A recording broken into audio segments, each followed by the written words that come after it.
You collect fragments, podcast episodes about quantum physics at 1.5x speed, articles on consciousness you save but never finish, scientific papers that make sense for 2 paragraphs then lose you, philosophy threads on Reddit at 2 a.m. You bookmark, you save, you screenshot. Your phone is a graveyard of almost understanding.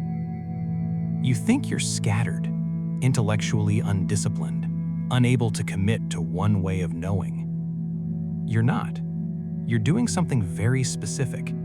You're searching for the pattern beneath the patterns, the code that connects quantum mechanics to meditation, neuroscience to meaning, physics to feeling. You sense there's a unifying structure somewhere. You just can't find the person who wrote it down. Someone tried. His name was Hermes Trismegistus, and he didn't write self-help. He wrote something closer to source code, a framework for reality that's been running for over 2,000 years, mostly unnoticed, influencing everything from medieval alchemy to modern psychology, to the physics you're trying to understand at 1.5x speed. This isn't mysticism. This is about why your fragments feel like fragments and what happens when you find the architecture they belong to. Here's what we know about Hermes Trismegistus, and it's less than you'd think for someone this influential. The name means thrice great. Great as king, great as philosopher, great as priest. But whether he was one person, many people, or a useful fiction is genuinely unclear. The historical record is deliberately murky. What we do know, in ancient Egypt there was Thoth, god of writing, mathematics, time itself, the one who weighed hearts against feathers, the cosmic accountant. When Greek culture merged with Egyptian around 300 BCE in Alexandria, Thoth fused with Hermes, the Greek messenger god who moved between worlds, crossed boundaries, translated between divine and human. The result was something new, not quite God, not quite human, a figure who represented the act of translation itself, taking what the cosmos does and turning it into language humans could use. Trismegistus became the name attributed to a body of writings called the Corpus Hermeticum, and most famously, a text so compressed it's almost illegible, the Emerald Tablet. Barely a dozen lines, 12 to 14 depending on the translation. That's it, a handful of sentences that influenced Isaac Newton, Carl Jung, and the entire Western esoteric tradition. But forget influence for a moment. Forget history. Focus on what the Hermetic texts actually do. They don't tell you what to believe. They offer you a grammar for reality, a framework, not dogma, framework that claims to describe how everything from atoms to galaxies to human consciousness operates, not as separate systems, but as expressions of the same underlying mechanics. Later interpreters, particularly in the early 1900s, systematized these Hermetic ideas into 7 principles: correspondence, vibration, polarity, patterns that repeat at every scale. But even in the ancient texts themselves, the impulse is clear. Find the structure, find the syntax, find the rules that connect instead of divide. This is why you recognize something when you read about fractals in nature and feel it connect to something Jung said about the psyche. Why quantum entanglement sounds weirdly similar to ancient ideas about correspondence. Why your fragmented knowledge feels like it's circling something. The Hermetic tradition, whoever wrote it, whatever it actually was, tried to document what that something is.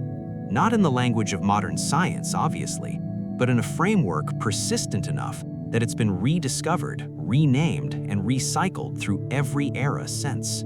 Alchemy influenced chemistry, though it lost its spiritual dimension in the translation. Astrology informed astronomy before the two became estranged.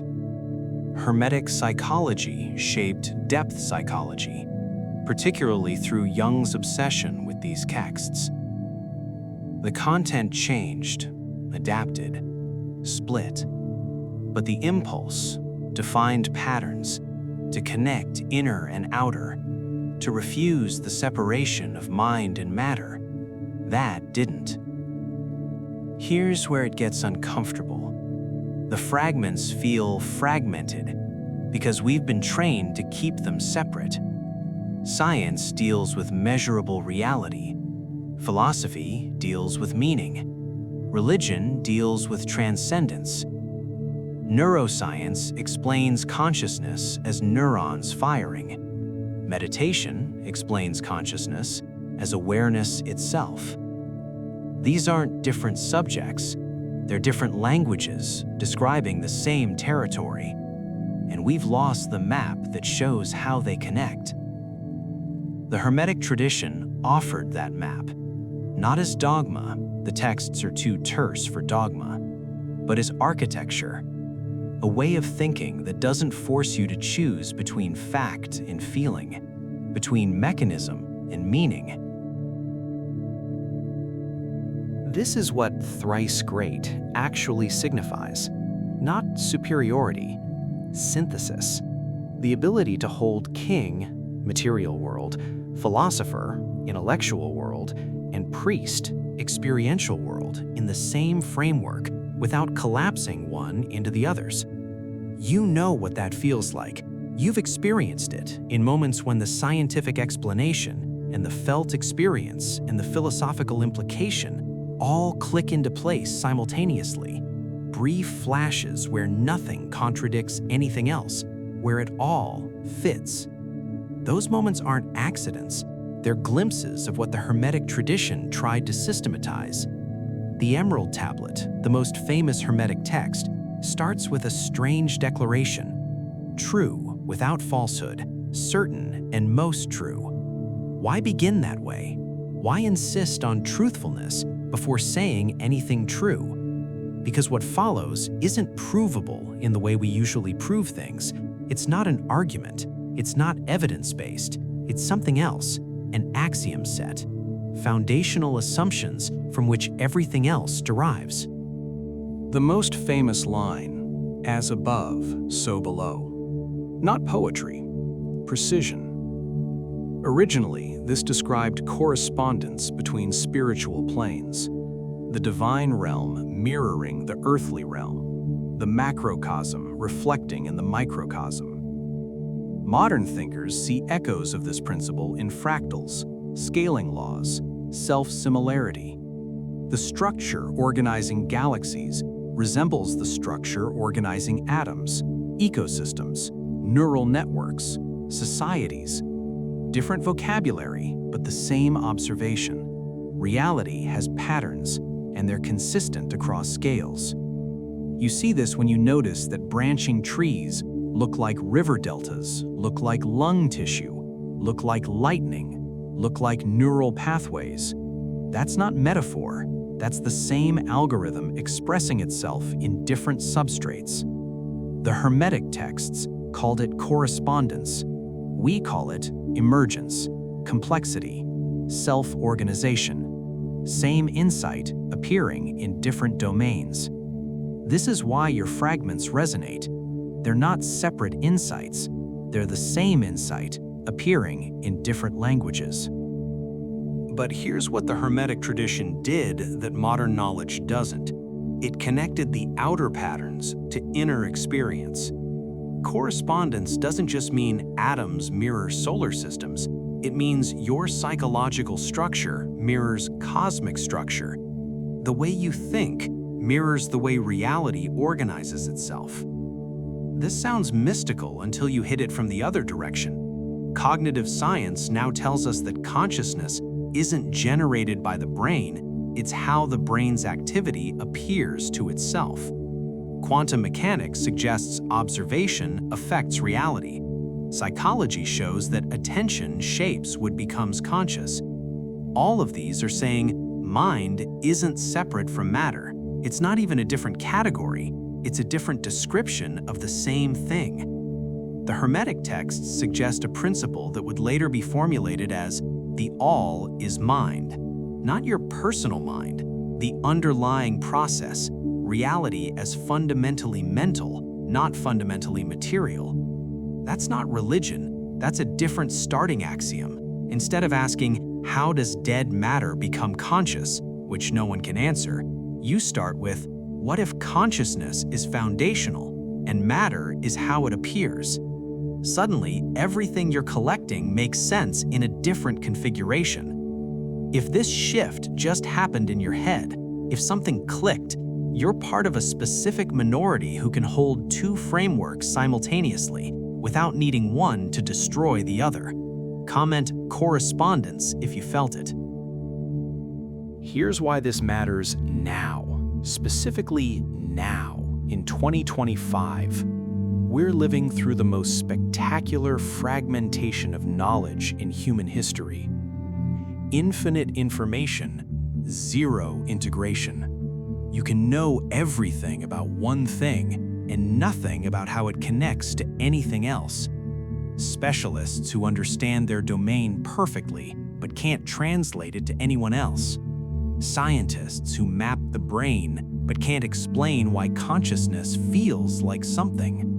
Philosophers who analyze meaning but ignore neuroscience.